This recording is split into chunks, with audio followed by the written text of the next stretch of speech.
Fake News de Libération, les décodeurs du monde, l'AFP Factuel. Ils sont des dizaines et des dizaines à défendre le politiquement correct au sein d'entités gavées d'argent public, de votre argent. Et nous, sur Immédiat, nous sommes une toute petite équipe pour démonter les mensonges du système. Nous avons besoin de vous. Aidez TV Liberté.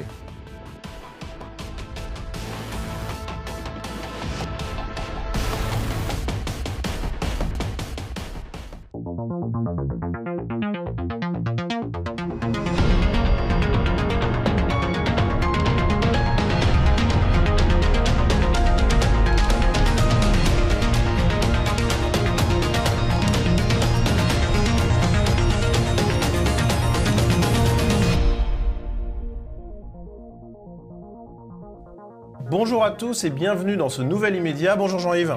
Bonjour Nicolas. Et avant de commencer cette émission, je vous rappelle que ce numéro d'Immédiat est évidemment disponible sur le site de TV Liberté, mais également sur la chaîne YouTube de Jean-Yves Le Gallou, donc n'hésitez pas à vous abonner. Les médias découvrent le racisme anti-blanc. Lilian Thuram a provoqué la polémique en tenant des propos racistes contre les blancs. Et certains journalistes ont semblé découvrir le phénomène. La revue de presse, le drôle de regard de Serge July et Olivier Duhamel sur la mort de Timothy à Villeurbanne, la révolte des journalistes du Monde, retour sur la semaine médiatique. L'offensive anti-Zemmour. Depuis l'annonce de sa participation à la convention de la droite, Éric Zemmour est redevenu l'ennemi public numéro 1. Enfin, nous verrons que France 2 a produit un véritable téléfilm de propagande, notamment orienté contre les identitaires.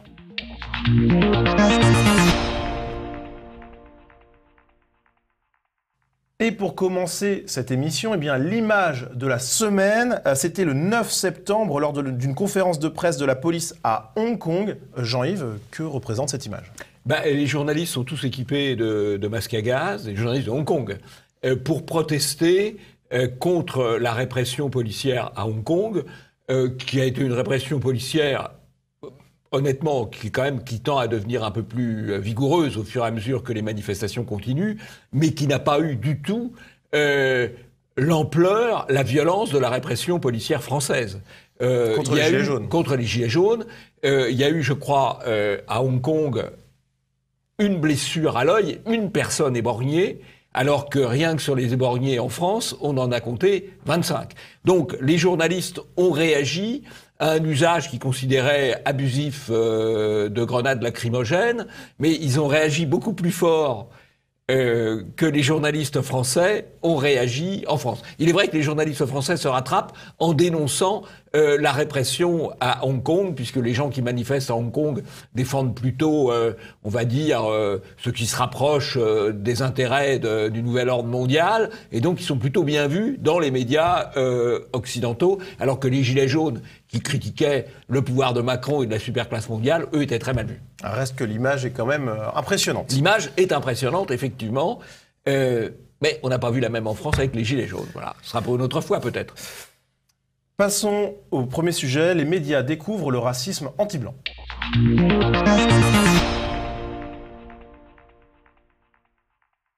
Tout est parti d'un entretien accordé par Lilian Thuram à un média italien. Il s'exprimait sur des actes racistes dans certaines tribunes italiennes. Et Lilian Thuram a déclaré ceci: « Il y a du racisme dans la culture blanche. Les Blancs ont décidé qu'ils sont supérieurs aux Noirs et qu'ils peuvent tout faire avec eux. » Jean-Yves, ces propos ont fait polémique. Pourquoi ? Si vous voulez, ce sont des propos, entre guillemets, essentialistes, puisqu'il parle des Blancs en général. Il ne dit pas certains Blancs, des Blancs, les Blancs en général ont décidé qu'ils sont supérieurs aux Noirs. Voilà. Donc effectivement, si on raisonne dans les cadres habituels qui considèrent que quand on généralise à tel ou tel comportement à une population, c'est du racisme, oui, ça rentre dans le cadre de la définition, voilà. Alors justement, un tollé médiatique s'en est suivi. Alors heureusement, certains médias comme par exemple BFM TV ont donné la parole à Dominique Sopo qui a tenté d'éteindre l'incendie. Lilian Thuram travaille avec tout le monde, va dans les écoles, mène des actions pour l'égalité et pour le vivre ensemble. Et donc il faut se méfier lorsque, à partir d'une phrase qui est une phrase de généralisation et que je tiens moi plutôt comme l'expression d'une exaspération, on ne renverse pas quand même ce qu'il y a à dénoncer. Ceux qui ont porté la polémique, excusez-moi, pour l'essentiel, ce sont des personnes d'extrême droite. Bon alors, qui est Dominique Sopo? Dominique Sopo, c'est le président de SOS Racisme. C'est une association qui vit de deux choses, des subventions publiques et des invitations dans les médias. Donc là, il est dans son boulot. Il défend Liliane Thuram, c'est un gentil. Donc comme c'est un gentil, Liliane Thuram, c'est un noir, il ne peut pas être raciste. Et puis, pour faire bonne mesure, il nous explique que c'est l'extrême droite qui est un terme de polémique, qui a été à l'origine de l'affaire. C'est vrai qu'il y a un certain nombre d'esprits critiques sur Twitter qui ont lancé l'affaire et qu'il y a eu une certaine influence de milieux dissidents, de milieux politiquement incorrects, qui arrivent quand même à faire un peu, on peut dire, l'agenda médiatique. Et ça, c'est quand même pas inintéressant de le constater. Alors bien sûr, on utilise ensuite le terme diabolisant, extrême droite, pour rendre la chose moins acceptable. Mais enfin, les faits sont là. Il y a quand même des percées qui passent des réseaux sociaux vers les médias dominants qui sont intéressants, des percées qui sont intéressantes à constater. Et effectivement, il y a des personnalités qui sont peu suspectes d'être d'extrême droite qui ont réagi, donc ça montre bien que c'est l'usage d'un terme diabolisant. On a par exemple le journaliste Maurice Zafran sur CNews. Moi qui ai toujours été très dubitatif, de moins en moins d'ailleurs, mais qui était très dubitatif au départ sur ce concept de racisme anti-blanc, là c'est une démonstration de racisme anti-blanc, absolument, que ça se discute même pas. Autre prise de position médiatique, celle de Thomas Legrand, journaliste à France Inter, qui déclare « Les Blancs pensent que 4 mots qui forment un propos raciste. Comment une partie de la lutte antiraciste sincère a pu glisser vers un communautarisme? Les Blancs pensent que ce n'est pas juste une généralisation, c'est une essentialisation. » Donc Jean-Yves, voilà 2 prises de position un peu étonnantes de la part de personnalités peu suspectes d'être d'extrême droite. Pour le coup. Il découvre un petit peu la Lune. Alors ce qui est assez amusant, c'est que Thomas Legrand, qui est un journaliste très engagé dans le politiquement correct depuis une trentaine d'années, s'était auto-défini lui-même en disant « Nous sommes la quintessence du bobo ». Et voilà que le bobo découvre la réalité. C'est drôle, c'est drôle. C'est drôle et c'est révélateur effectivement que des journalistes de cette ordre-là... Le réel finit quand même par... bousculer la muraille d'interdit qui s'opposait à sa percée. Oui. C'était important. Alors en tout cas, bien, les propos de Thomas Legrand ont fait réagir plusieurs personnalités, notamment Vikash Dorasso, ancien footballeur havrais d'origine extra-européenne, qui a déclaré France Inter, une radio de service public, emploie un éditorialiste d'extrême droite, l'inventrice du racisme anti-blanc, Thomas Legrand, doit être viré. Alors Jean-Yves, que penser de cette... le pauvre Thomas Legrand est accusé d'être d'extrême droite, ça doit être terrible pour lui, vraiment. C'est pas commun, en tout cas. Vraiment, on lui exprime notre solidarité, Nicolas, parce qu'il doit beaucoup souffrir. Il doit beaucoup souffrir. Et Vikash Dorasso, pour nos auditeurs, est-ce que vous pouvez un peu le présenter? Et puis, finalement... Alors, c'est un footballeur... havrais, un jeune havrais, enfin un vieil havrais maintenant peut-être, qui vient de l'île Maurice et qui est d'origine indienne. En fait, ce sont des Indiens du Sud qui étaient installés à l'île Maurice. Voilà, bon, ça fait partie de la diversité footballistique. Il vient pas tout à fait d'Afrique, mais enfin, il est quand même assez... Bon, il peut se sentir noir d'un certain point de vue, quoi. Voilà, ce qui est amusant, c'est que c'est un personnage médiatique puisqu'il est chroniqueur, journaliste, sportif. Et c'est également quelqu'un qui a été sous le feu de la rampe et qui, dans le passé, a tenu des positions, pour le moins un peu iconoclastes, quand on compare ses positions à son discours actuel. Le football est un sport populaire dans les quartiers où il y a beaucoup de Noirs, d'Arabes. Il y a le petit blanc qui arrive, il se retrouve dans des histoires de clans, de gangs. Et à un moment donné, il arrête de jouer au foot parce qu'il voit qu'il n'a pas sa place là, qu'il ne va pas être protégé s'il y a un problème, etc. Ce qu'il nous dit, c'est quand même très clair, c'est que dans les quartiers... Le petit blanc n'a pas sa place. Enfin, c'est ce qu'il nous disait. C'est ce qu'il nous disait. C'est ce qu'il nous disait. Le petit blanc n'a pas sa place. Voilà. Ah bah là, on est sur... Donc là, on est effectivement dans l'exclusion. Enfin, bon, on le sait, ce qu'on appelle le white flight, la fuite des blancs de certains quartiers et manifestement de certaines équipes de foot, c'est une réalité. Voilà, c'est pas la peine de se cacher derrière son petit doigt. Alors, autre prise de position, celle-là diamétralement opposée à celle de Vikash Dorasso, celle de Sonia Mabrouk dans Valeurs Actuelles, interrogée par Charlotte Dornelas et Geoffroy Lejeune. Elle répond à des questions sur les propos de Liliane Thuram et déclare « L'essentialisation m'a évidemment choqué, cela révèle un cheminement Lilian Thuram est en train de dévoyer son message. L'antiracisme actuel est l'une des plus grandes perversions qu'il y ait dans notre débat public, politique et sociétal. C'est très difficile de poser des arguments à ces militants parce qu'ils vous répondront toujours qu'ils sont l'antiracisme. Donc Jean-Yves, voilà une voix claire sur le sujet. Alors, autre polémique afférente à cette affaire, eh bien, c'est les déclarations de Pierre Ménès. Pierre Ménès, chroniqueur sportif bien connu, qui s'exprimait sur les propos de Lilian Thuram. Le vrai problème, en tout cas en France, dans le foot, c'est le racisme anti-blanc. Il n'y a pas que dans le foot. J'invite les gens dans les cités, à prendre leur voiture et aller faire le tour des matchs en région parisienne le week-end, aller voir ces matchs-là et compter les blancs sur le terrain. Jean-Yves, du coup, Pierre Ménès, il n'a pas pris de gants. Il n'a pas pris de gants. Il a décrit le réel, exactement d'ailleurs, comme son prédécesseur, là, Dorasso, avait fait. Oui. C'est exactement la même chose, oui. Il y a plus de blancs, voilà. Il y en a très peu, voilà, bien sûr. Il ne faut pas être dans l'absolu, mais il y en a très très peu. Et moins il y en a, moins il y en aura, parce que le phénomène est un peu cumulatif. Oui. Voilà, il décrit le réel. Alors évidemment, quand on décrit le réel, comme lui est blanc, là, le ciel va lui tomber sur la tête. Et c'est exactement ce qui s'est passé, Jean-Yves, puisque Pierre Ménès a soulevé une énorme polémique avec ses propos. Par exemple, l'Obs qui note Pierre Ménès, héros malgré lui de la fachosphère après sa sortie sur le racisme anti-blanc. Et puis Quotidien a décidé de tenter un débunkage, comme on dit, des propos de Pierre Ménès sur le fait qu'il n'y avait finalement que peu de blancs sur les terrains de région parisienne.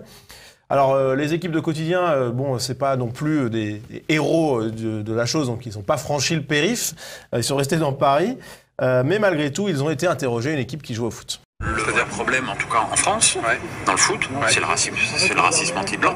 C'est ouf. Est-ce que vous êtes d'accord? Est-ce qu'il y a du racisme anti-blanc? Est-ce que vous faites des... C'est partout pareil. Vous le voyez bien, là, il n'y en a pas. On ne peut pas parler au nom de tout le monde, mais moi, je pense que nous, en tout cas, dans notre équipe, si t'es fort, tu joues. Bon, alors, Quotidien nous fait un coup classique. On va chercher le petit endroit qui est l'exception, qui confirme la règle. Surtout que là, à l'intérieur du périphérique. Voilà. Alors, ce qui mérite d'ailleurs un petit commentaire, c'est l'attitude protectrice du grand noir vis-à-vis du blanc qui parle à côté, la gestuelle. C'est un ami, ils sont amis, quoi. La gestuelle est quand même assez typique d'une situation où il y a un dominant et un dominé. Voilà. Alors, le coup de Quotidien d'aller chercher un cas exceptionnel, on le connaît. AFP Factuel, qui est vraiment factuel, avait fait la même chose quand Zemmour avait dit il n'y a plus d'élèves juifs dans les écoles primaires publiques de Seine-Saint-Denis. Ils avaient été en chercher, ils en avaient trouvé 2, ce qui effectivement sur un département d'1 500 000 habitants est quand même très relatif. Donc on prend l'exception et ça c'est la focale. C'est la focale du média qui peut faire présenter comme une généralité ce qui est le cas le plus rare, voilà. Et alors, la polémique s'est déchaînée contre ce terme de racisme anti-blanc qui s'est imposé dans le débat.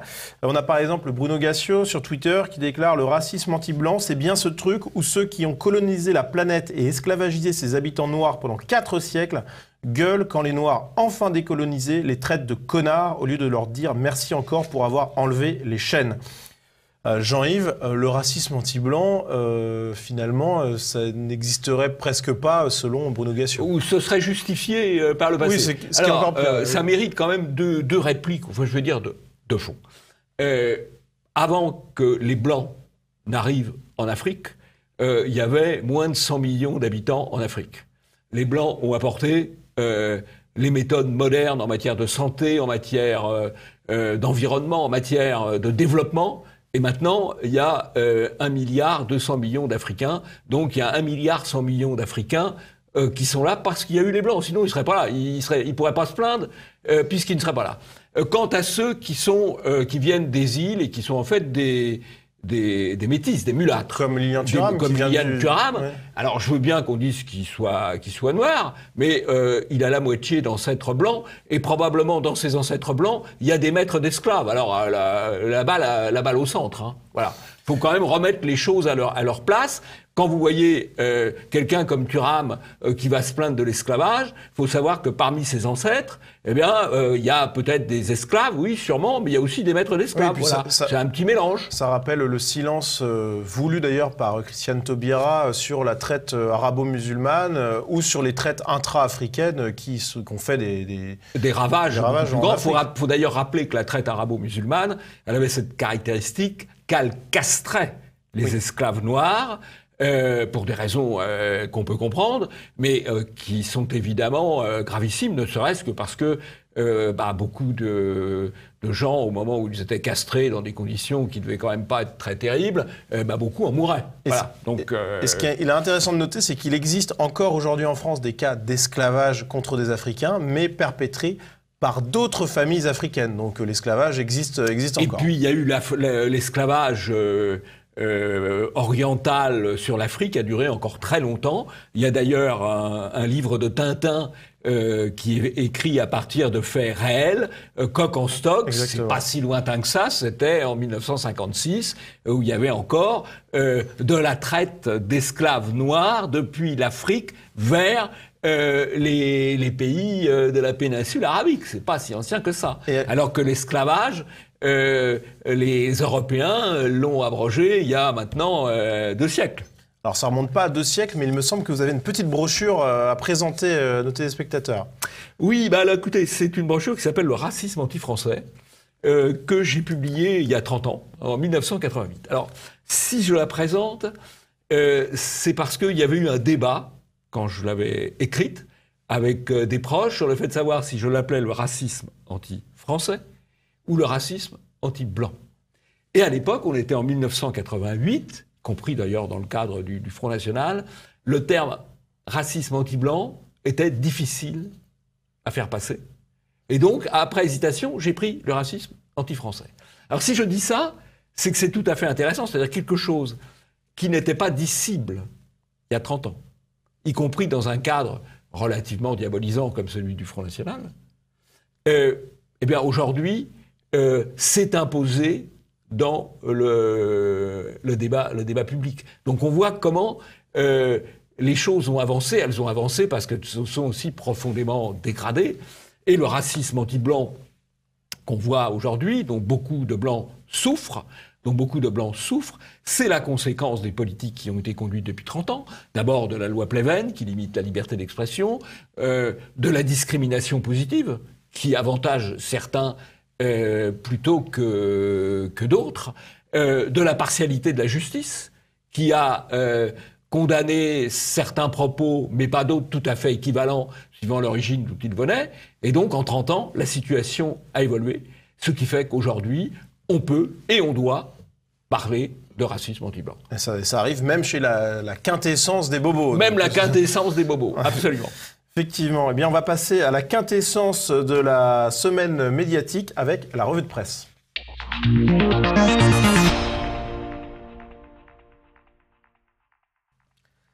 Quand 2 hommes des médias évoquent l'attaque islamiste et la mort de Timothy à Villeurbanne, les propos sont glaçants. Écoutez bien, c'est sur Europe 1 et c'est d'abord Serge July qui parle et Olivier Duhamel qui lui répond. Il y a 1% de schizophrènes dans à peu près toute population, qu'il en faisait partie. Sa nationalité afghane d'origine ne faisait pas... Voilà, c'était un non-événement. C'est-à-dire je suis d'accord avec vous, mais il y a quand même quelque chose qui me frappe, c'est que je trouve qu'il y a des non-événements, comme vous dites, qui sont présentés immédiatement comme possiblement des événements qui, à eux seuls, fabriquent du populisme d'extrême droite. Vous avez bien entendu, on parle de non-événements pour le meurtre d'un jeune Français au nom d'Allah. C'est un non-événement pour M. Serge July et pour M. Olivier Duhamel. Alors, quelques mots. Dans quelle émission disent-ils cela? Dans l'émission Mediapolis, qui est un peu le immédiat d'Europe 1. Donc, Duhamel, c'est le Jean-Yves Le Gallou. Voilà, on peut dire ça, oui. Il critique les médias en leur reprochant de ne pas être assez politiquement corrects ou d'avoir parfois quitté les rives du politiquement correct. C'est ça, cette émission. Alors, avec 2 types qui sont absolument formidables. Serge July, qui est un ancien Mao, qui a dirigé Libération pendant très longtemps et qui maintenant fait des piges à Europe 1. Et puis Olivier Duhamel, qui est un militant socialiste, qui a fait aussi, qui a été prof de droit, mais enfin qui est un ancien élu socialiste. Ces gens-là sont des militants de gauche et d'extrême gauche, et qui visent à dire aux médias, attention, vous n'êtes pas assez politiquement correct. Voilà. Et on peut même se dire que finalement, le non-événement, il a cette volonté de dire que c'est un non-événement, ça a pu être entendu par le gouvernement presque. Ben oui, ce qui est assez choquant, c'est que pour l'enterrement du jeune Timothy, il n'y avait a priori ni ministre, il n'y avait ni ministre, ni le préfet qui aurait pu représenter les ministres, ni même un sous-préfet. Aucun représentant de l'État. Il y avait juste le maire qui était là. Le maire, c'est le maire, le représentant de la commune. Aucun représentant de l'État. Voilà. Donc, effectivement, Duhamel et Julie servent bien le pouvoir en disant que c'est un non-événement, puisque c'est ainsi que M. Macron et M. Castaner l'entendent. Et puisqu'on parle de servir le pouvoir, eh bien, dans l'opinion, Jean-Dominique Merchet, un journaliste que nous connaissons bien, a publié un article « Commission européenne, Sylvie Goulard, retour vers la défense », dans lequel il écrit « 2 affaires risquent de peser sur sa carrière. D'abord, celle des emplois fictifs au Parlement européen. Elle s'est mise en règle en remboursant 45 000 euros. Mais Sylvie Goulard est aussi critiquée pour avoir touché 12 000 euros par mois durant plus de 2 ans d'un think tank américain, l'Institut Berggruen. » Que pensez-vous de cet article ? Jean-Dominique Merchet, c'est un petit peu le porte-parole officieux de l'état-major français, d'armée française et du lobby militaro-industriel français. Donc effectivement, ces gens-là sont extrêmement inquiets que Mme Goulard puisse être nommée commissaire européenne à l'espace et à la défense, parce que elle a été la salariée, bien salariée quand même, 12 000 euros par mois, ça va à peu près, d'un institut d'influence américaine. Oui, parce qu'elle a produit quelques notes. Le groupe Berggruen, proche de Soros par ailleurs.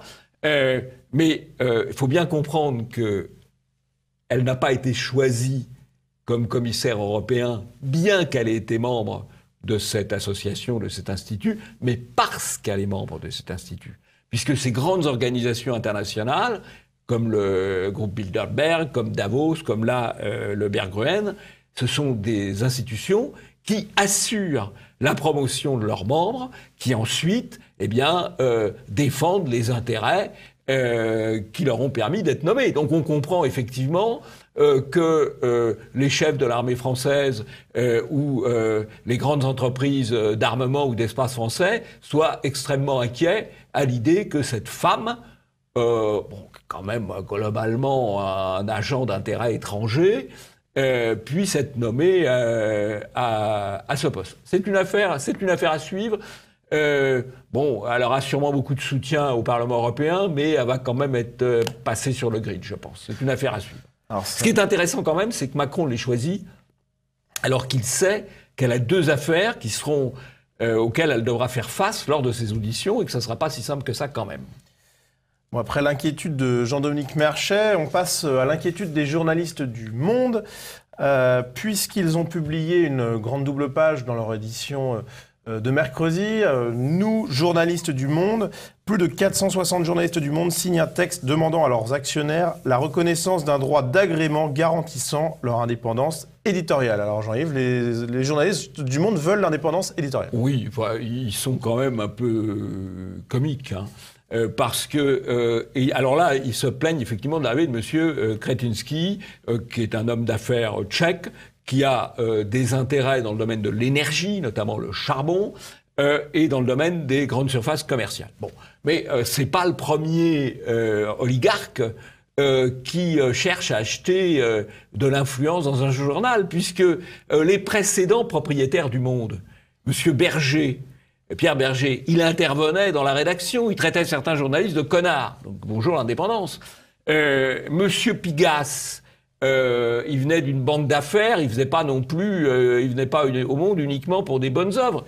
Et Monsieur Niel, qui reste l'un des grands actionnaires de référence du Monde, il a dit textuellement quand les journalistes m'emmerdent, j'achète leur journal et comme ça, et tout ça, c'est pour faire de l'influence. Donc, je veux dire, Monsieur Niel, Monsieur Berger, Monsieur Pigasse ont fait exactement la même chose que ce que les journalistes du Monde craignent que Monsieur Kretinsky fasse, et qui fera d'ailleurs probablement. Voilà, c'est un peu la dame de petite vertu qui joue les mijaurés, les journalistes du Monde. Là, ils ont quand même vécu beaucoup de choses, et puis là, elle dit ah non. Bon, enfin. Alors, autre actualité, eh bien, c'est la censure Facebook, puisque en Italie, Casapound, qui est un mouvement politico-social radical, qui se présente à des élections par ailleurs et qui a des élus, notamment locaux, a subi une censure de la part de Facebook, qui a tout simplement censuré la page principale avec plus de 250 000 abonnés, et puis les pages des principales personnalités liées à ce mouvement. Jean-Yves, que penser de cette censure en Italie ? C'est quand même extrêmement préoccupant parce que c'est un groupe très vivant, Casapound, on peut être d'accord avec eux ou pas, mais ça c'est le débat politique, qui se présente à des élections, ils sont censurés, alors on va dire oui, mais ils ont des références, non, mais la censure c'est toujours comme ça. On met le pied dans la porte pour ceux qu'on trouve un peu plus borderline que les autres, il y a déjà eu des cas de censure, d'ailleurs les identitaires, qui sont beaucoup moins borderline, avaient été censurés en France, etc. On met le pied dans la porte pour des gens dont on dit c'est un peu limite, et puis après, tout le monde y passe. Même un parti politique. Donc c'est extrêmement grave. Même un parti politique qui se présente dans des élections. Remarquez, aux États-Unis, Twitter a à un moment envisagé de censurer le président Trump. Alors, on voit qu'en matière de... Alors, ils l'ont quand même pas fait, c'est un peu difficile. Mais on voit quand même qu'il y a un vrai problème de liberté d'expression et d'opinion. Encore une fois, je vous rappelle que la liberté d'expression, c'est pas pour les gens qui sont d'accord avec vous. C'est pour les gens avec qui vous n'êtes pas d'accord. Dire je suis pour la liberté d'expression des gens qui pensent comme moi, ça n'a aucun sens. Et faut savoir que cette censure, elle a eu lieu le même jour. Il y a une censure qui a eu lieu en France contre le mouvement politique Chuavelos, qui est animé entre autres par Daniel Conversano. Et il y a une phrase dans l'enquête publiée par les Décodeurs du Monde qui a sans doute précipité un peu la censure, qui est glaçante. Je ne sais pas si vous l'avez ou pas, sur le fait que les soutiens à Chuavelos seraient eux-mêmes interdits sur la plateforme. C'est-à-dire c'est la censure au carré, en quelque sorte. Ouais. On censure un groupe ou une personnalité et on interdit aux autres de dire il a été censuré. C'est le noir absolu. C'est un côté très kafkaïen, ça, comme système. Hein, vous êtes censuré et vous n'avez même pas le droit de le dire. Effectivement, et là, Facebook reconnaît dans l'article des Décodeurs, au moins ça nous apprend ça, qu'il est interdit de soutenir des personnes qui ont été censurées par l'entreprise. Et il pourrait y avoir la censure au cube, puisque on censurera les gens qui auront repris les gens qui dénonçaient la censure. Oui, ça peut aller très très loin. Ça peut aller très très loin. Il faut résister. Faut résister, et pour résister, eh bien... courage à, il n'en manque pas, à Chuavelos, à Conversano, et courage à la Casapound, qui retrouveront moyen de contourner la censure, parce que malgré tout, la censure, ça finit toujours par être contourné. Ça, c'est une loi historique, c'est pas confortable, mais ça finit toujours par être contourné. Passons au deuxième sujet, l'offensive anti-Zemmour.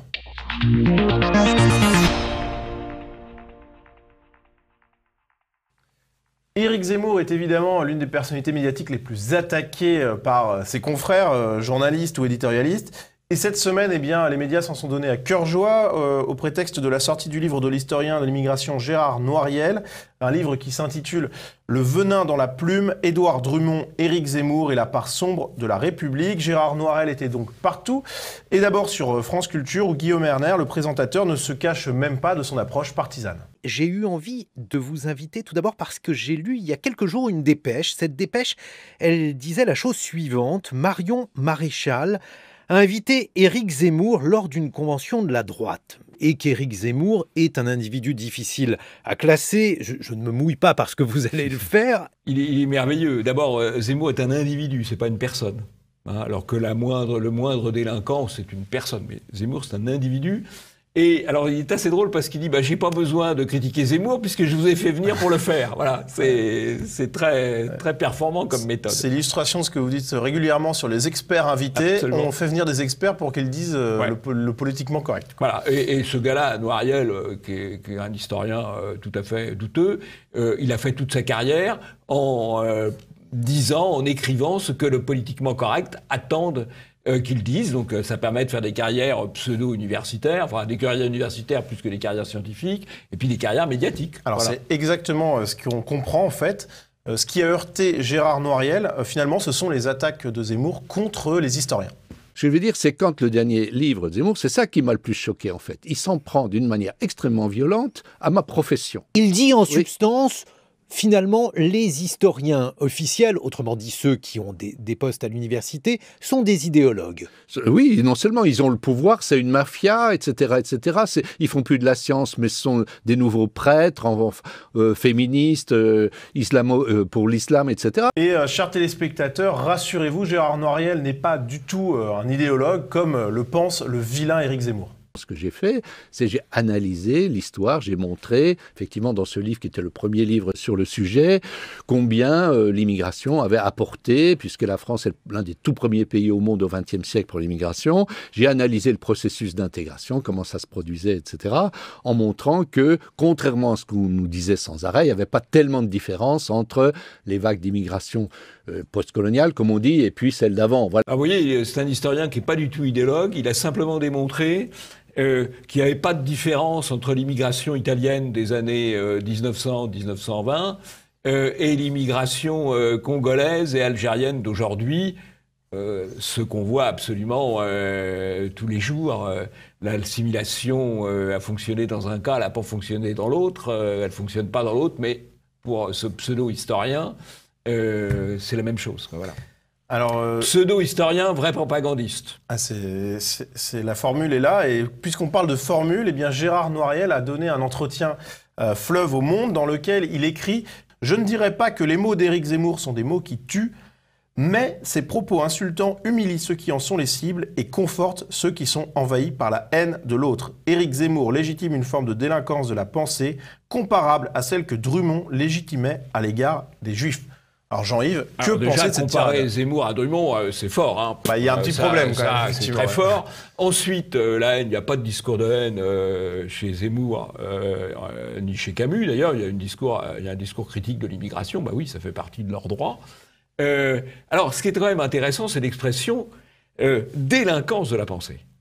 Parce que délinquance de la pensée, c'est exactement ce que Orwell appelle dans 1984 le crime de la pensée, le crime de pensée, le crime de la pensée. Voilà, c'est la même chose. On est dans une logique, ce type-là est dans une logique totalement totalitaire. D'ailleurs, il a la gueule de l'emploi.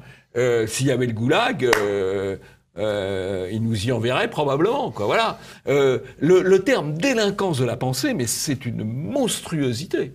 On peut ne pas être d'accord, on conteste une idée, on combat une idée, mais parler de délinquance de la pensée, c'est extrêmement grave, c'est orwellien, c'est l'avancée vers le régime totalitaire, et il a eu une page complète du Monde, payée par vos impôts en partie, puisque le Monde vit aussi de subventions publiques. Alors ce qui est amusant, c'est que d'ailleurs dans cet entretien, il déclare « Les journalistes d'aujourd'hui relaient complaisamment les obsessions zemmouriennes ». Donc les obsessions de Zemmour sont peut-être pas aussi complaisamment relayées que celles de Noiriel. Voilà. Ouais, je pense, oui. Passons au dernier sujet sur le téléfilm de propagande de France 2 et les identitaires.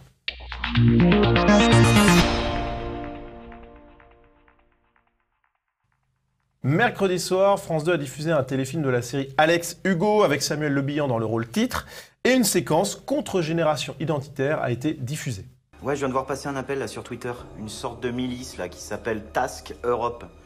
Écoutez un petit peu leur programme, c'est défendre la nation, sécuriser les frontières et dénoncer la complicité des associations. Apparemment, ils préparent une action là sur le col du Carillo. Ah ouais, alors, ils ont des fusils de chasse, ils ont même un drone pour opérer les migrants. Et on voit de manière omniprésente le fameux fusil de chasse. Surtout, mettez un masque avant d'approcher un migrant.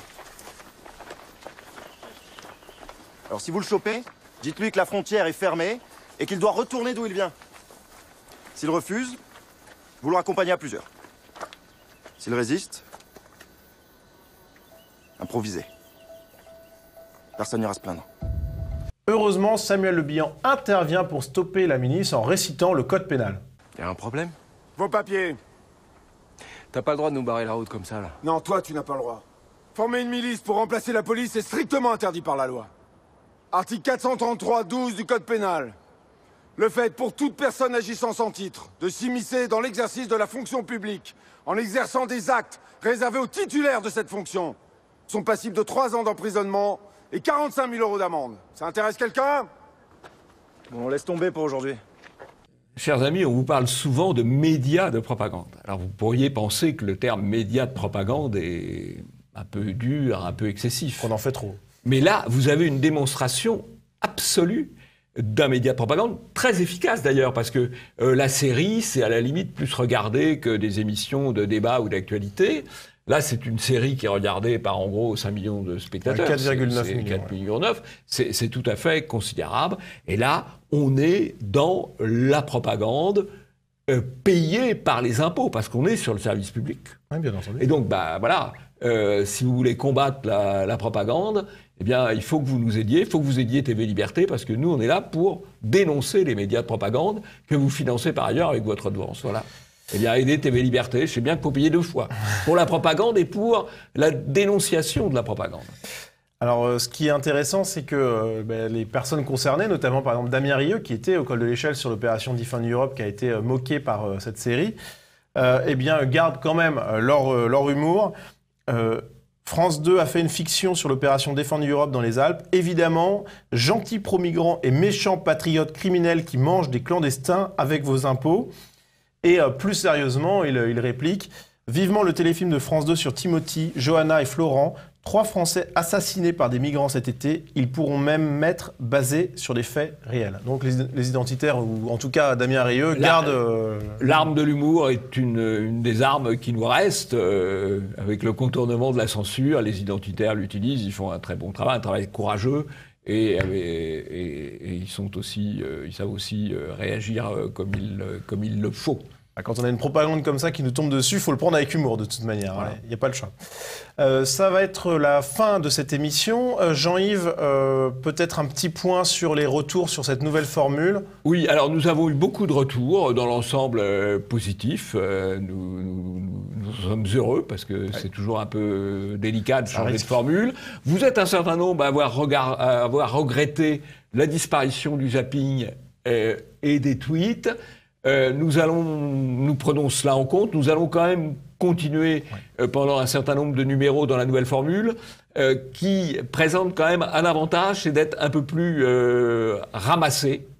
Et donc, nous allons pour le moment continuer. Mais continuez vous aussi de nous envoyer vos remarques. Nous les regardons, nous lisons les commentaires qu'il peut y avoir sur YouTube. Voilà. Bien, c'est la fin de cette émission. Merci à vous de l'avoir suivi. Et Jean-Yves, à la semaine prochaine. À la semaine prochaine.